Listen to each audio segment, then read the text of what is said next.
Hello. Hello. Good night. Morning. Anybody up for some breakfast? First of all, congratulations on the win. Great fight. Talk to us about the emotions of actually having that belt in front of you, winning the world title and becoming champion.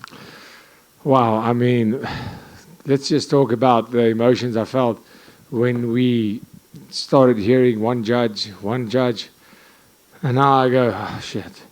Because I honestly thought I did enough until but it was a close fight, I make no mistake. But I thought I had it. And then when that split decision came, I just went, okay, this is 100% 50-50.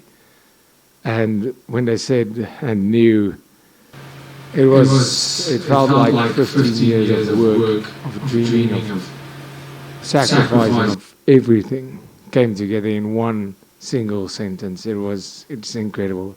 It feels surreal. It's amazing. The fight itself, right, it was very close. You know, some people are going to have it for him, some are going to have it for you. You are satisfied with your performance and you do feel like you did enough to win the fight? Yeah, I thought I did enough to win the fight. It was definitely a close fight. I definitely gave him the first round and I made the necessary adjustments to, in the fifth round, I didn't give him the round. I thought at the end, I don't know how they scored it, to be honest. Listen, it was a close fight. I'm not going to lie.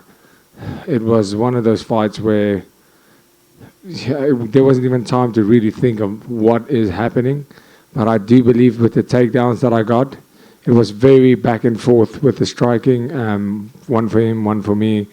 And I tried to stay ahead with the takedowns.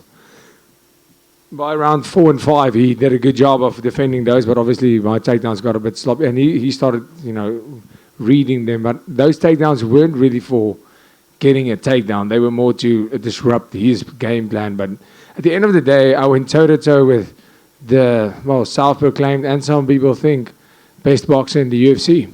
Yeah, I want to talk about his boxing, right? Everyone knows that he's a good boxer, but when you're in there and you're dealing with that jab, especially in the earlier part of the fight, are you thinking to yourself, oh yeah, he is as good as they say? Yeah, no, listen, he is good. He's definitely good. He caught me in the first round. With the jab, and then I realized I can't let him get away with that jab because my game plan was obviously first 2 rounds our plan was 100% to fight his fight, not to go out and fight the way that I fight. You'll see how the fight changed from the 3rd round. I went more to my style, but that was our game plan. For the first 2 rounds, he jabs, I jab, 1-2s, nothing serious, and then from round number 3 we start turning it up. And obviously I had a lot of people to prove wrong with my gas tank, and I believe I did that tonight. You called for Israel after the fight. I mean, there's been a lot of talk about how the result of this fight might have effects on UFC 300. I mean, I can see your face. You're wearing a little bit of damage. Do you think you could turn around that quick? And if not, is Israel still the guy that you'd like to fight? A little bit of damage. Do you remember how handsome I was before this fight? I look like a cauliflower now. But, I mean, I'm pretty banged up right now. I don't feel like... Listen, I'm up for another round if they want to go right now. But, I don't want to put a timeline on it, but UFC 300 sounds amazing. And just to be, for the last one, Israel Adesanya is the guy you want, right? There's still some personal issues there that you'd like to resolve, and you think that sort of fight is the one that's perfect for your first title defense? Oh, no, it's nothing personal. It's not personal at all. That's just the fight the fans want to see. I want to fight the best competition. There's a lot of guys that are going to be fighting, but the fans want to see Israel Adesanya versus Dricus Du Plessis. There's a lot of hype that was already built on it. If the fans go, if there's some way they start tracking and saying, listen, the fans don't really want to see Adesanya versus Du Plessis, we don't do that fight. It's fine to me. I don't care who it is. But that's just a fight on top of my head that I think the people want to see, and that's going to, get a lot of people excited. Dricus, right here. Sean just tweeted saying that he was referencing a headbutt in the fight, made it difficult to see, but he did give you congratulations and props on the fight. Did you notice any headbutt in there from either you or him? No. I can't say that I can't say that I did. It's the first time hearing of it. No, I didn't feel a headbutt. Did he say I headbutted him? He said, this is him saying, he said, well, fuck, man, that headbutt really made it difficult to see, but I thought we got it. I thought we got the job done. On to the next one. No, I can't remember any headbutt. Dana was in here, and when we asked him about, South African champion bringing the UFC to South Africa, he said absolutely. He seemed pretty adamant about it. So are you going to kind of get in his ear now that you have the belt, like it's now or never, essentially? Yeah, it's going to be now for a long time, but yeah, I think it's time. I think we've worked our asses off to get this event to Africa and South Africa, and it's time that happens. Just so for the record, is there some people that think I lost the fight? Dana said it? Well, bullshit. Kind of going off of the South Africa talk, what went through your mind when you saw the crowd? They showed it in the arena on the big screen, the fans in South Africa watching your fight and cheering when you got the belt. Yeah, that was that was absolutely incredible. There's one thing about South Africa that I think if the UFC goes there, the whole world is going to see. You have never felt a vibe when it comes to sport like South Africa. And last one for me, what do you want your title reign to be? Because lately we see these champions, they get one or two defenses and then they start talking about going up. The middleweight division right now is pretty wide open with contenders that haven't fought for the belt or fought you. Do you want to, go after these title defense records? Do you want double champ status? What do you ultimately want your reign to be? Yeah, listen, I want to do what is expected, because do I want double champ status? Absolutely. But I'm willing to earn that. If there's contenders that make sense, I don't want to fight contenders that doesn't make sense. Fighting Israel Adesanya makes sense.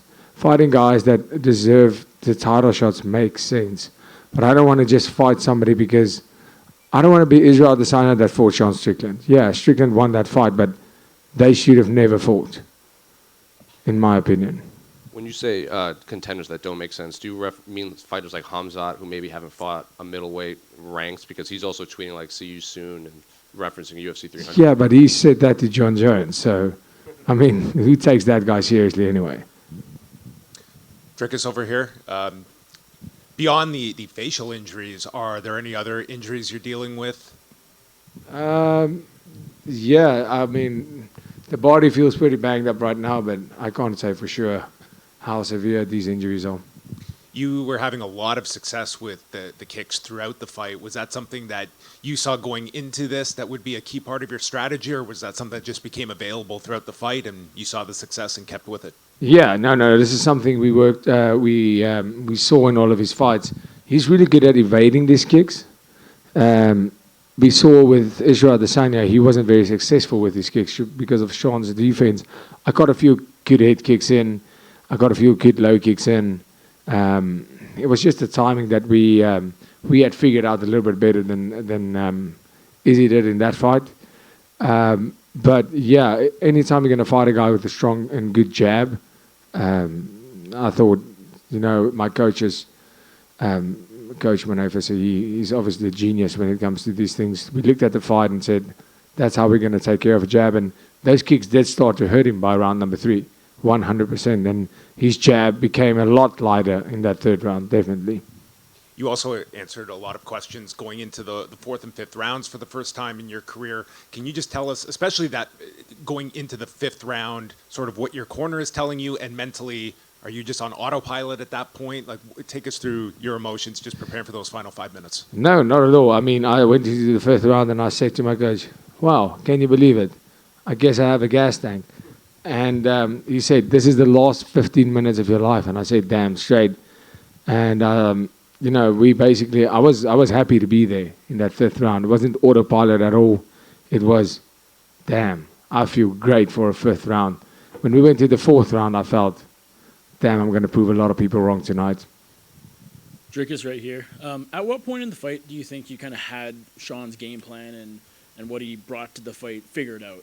It seemed like in the first round he was kind of establishing the jab and whatnot, but the commentary mentioned that by round, maybe the end of the second, you really started to get a bit closer to him and started landing more punches, and that continued for the rest of the fight. Where do you sort of think you figured him out? Yeah, exactly that. I think the first 2 rounds we spent, and that was our plan, to fight his fight, to see where it is. Obviously, keep him on the back foot. It's a lot easier said than done to keep him on the back foot because he comes forward. And he has a very strong, how can I say, his march he doesn't storm forward, but he has a strong march. The way he moves, it makes it hard to push him backwards. But I just kept on putting the pressure on Sean. Every time he jabbed, moving forward. Yeah, I took a couple of punches more than I would have liked, but keeping him, every time he hits, I move forward. And, even him being the cardio machine that he is by the third round, you can't keep on fighting with that kind of pressure. He got tired. And that's where I really started landing more and more. I think it was in rounds 2 or 3 when your eye started really swelling up. Obviously, I think you can see out of it, but was there any visibility issues, and was there a concern in the corner that it could get worse? Yeah, I mean, kudos to the cut man on that.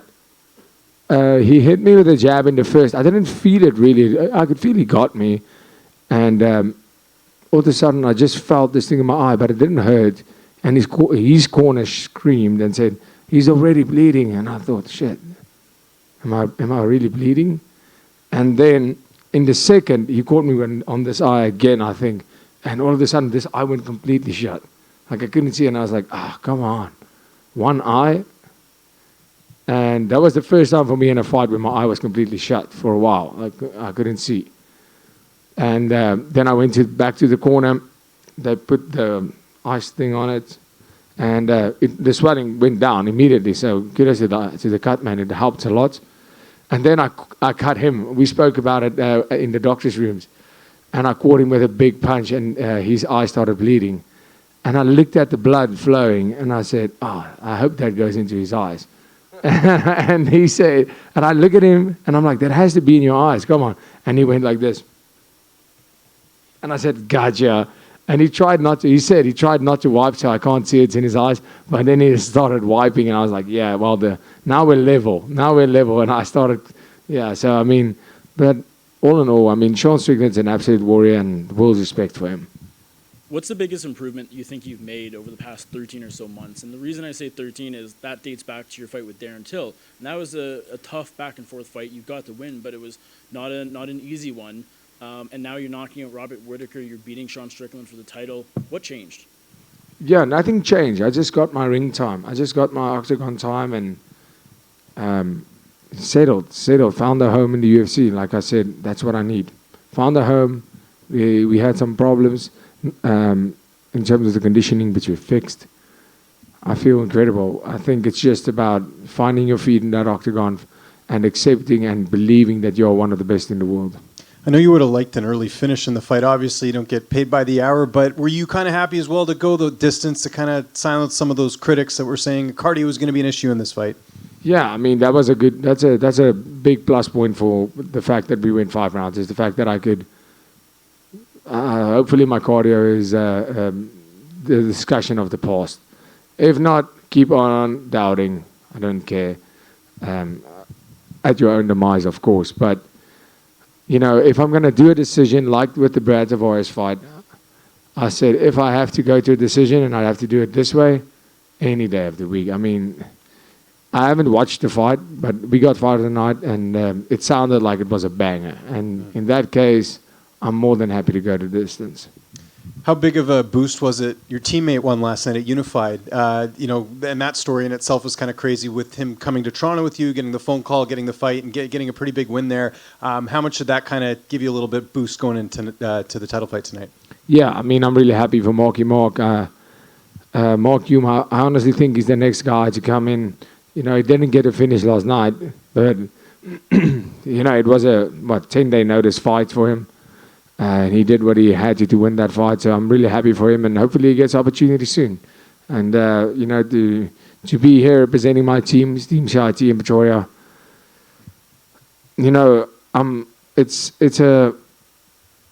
so many people are looking up to me and going, if he's there, I train with him, I can do that. And that means the world to me. And just last one from me. The crowd was chanting DDP. I know earlier in the week, they're kind of pro-Strickland, but how was your overall experience in Toronto? It really seemed like you won the fans over with that performance tonight. Yeah, I love Toronto. I have to say, it's amazing. I'm staying a couple of days extra. But, yeah, I mean, Toronto, this whole week I said, they might not be fans of me, but I kind of like it here. Dricus right up front here. Just to sort of follow up on that question, could you sense during the fight that the support was changing a little? Because I could tell you, it seemed very pro Strickland at first, and was till the end as well. But then your cheering section got super loud. Could you sense that while you were fighting? Yeah, no, I heard it when they started DDP. I was like, oh man, these guys ain't loyal. If the UFC were to go to South Africa, would it have to be Johannesburg or Cape Town? Is there another city I'm just neglecting to mention? Would it have to be one of those? No, yeah, well, it'd probably be Pretoria, Johannesburg, Cape Town, one of those. But I mean, there's a lot of great places the UFC can go in South Africa. And there's been a lot of great athletes to come out of your country. Where do you feel this ranks you among the best athletes that South Africa's ever produced? That's a very, very hard question. Right now, one of the best, and like I plan on being, I want to be known as the greatest ever. Dricus, right here. I know you had mentioned a little bit ago maybe the possibility of the future of being a double champion. That's an aspiration and a goal. The light heavyweight champion, Alex Pereira, was in Sean's corner tonight, and that news seemed to come out like a couple hours before the fight. Did you notice him there when you, I guess, were waiting for Sean to come out, and what did you think of Alex cornering Sean tonight? No. I didn't notice him at all until I saw him in the cage after the fight. And, yeah, well, whatever. Are you a little surprised that he would jump in there and do that? Yeah, no, I'm not. I mean, take all the help you can get, man. Thank you. Dricus, just looking back quickly on sort of how you got here, how cool is it? It's a bit niche, but is it cool to be the only fighter who's ever won titles in EFC, KSW, and now the UFC? Yeah, that's pretty amazing. To go out and say every single organization I've ever fought in, I've been a champion. That's great. I mean, it shows consistency over a whole career. It shows consistency over my career since the age of 19. I've always had the aspiration, no matter where I am, no matter where I fight, to be the best. Keith Whittier, Ottawa Life Magazine. Congratulations on the win and realizing your dream. What is the next week going to look like for you in terms of like the celebration? Jeez, I don't know. I'll probably go. Yeah, I'm going to drink a lot of beer. That's about it. That's how much I can answer you. It's going to be. I'm going to be in Canada and enjoy the food scene. Definitely eat a lot. Enjoy the Super Bowl Sunday. Or is it now? It's Sunday's tomorrow, right? No. But I mean, it's the playoffs now, right? Yeah, that thing. We don't have football in South Africa, so. But I know when they play, it's amazing. The vibe is awesome, and well, basically any situation where I can drink beer, it's going to be great. So there's going to be a party. And the food scene in Toronto looks amazing, so I'm going to test that out. And then we're going to South Africa, and then the real party starts. Nice. And a very touching moment in the octagon after with your family. I was wondering if you could touch on that, because you spoke about bringing about 100 or so people over for the fight, and obviously it turned out the way that you wanted, and it was wonderful seeing you with your family inside the octagon after. Can you encapsulate what that moment meant for you? Yeah, absolutely incredible. I mean, to have my mom and dad there, both my brothers in my corner, meant the absolute world. My dad, my first amateur world title, I fought for a K1 world title in Slovakia when I was 18 years old. And for a South African, that was also unheard of, impossible. They said it won't happen. Even South Africa, the coaches in South Africa said that's not happening because we just don't compete at the level that these guys do. And I made it happen. I became a junior world champion. And I promised my dad that one day I will give him the UFC world title. I promised that him to be able to see how proud my dad is of me and all the support and love that my mom and dad has been giving me my whole life, my whole career, and they supported this. They wanted this just as bad as I did. And to be able to give them this belt meant the absolute world. You getting a parade? I don't know. I'll see. That'll be nice. I would like a parade. Thank you so much, guys. I appreciate all of you. Thank you.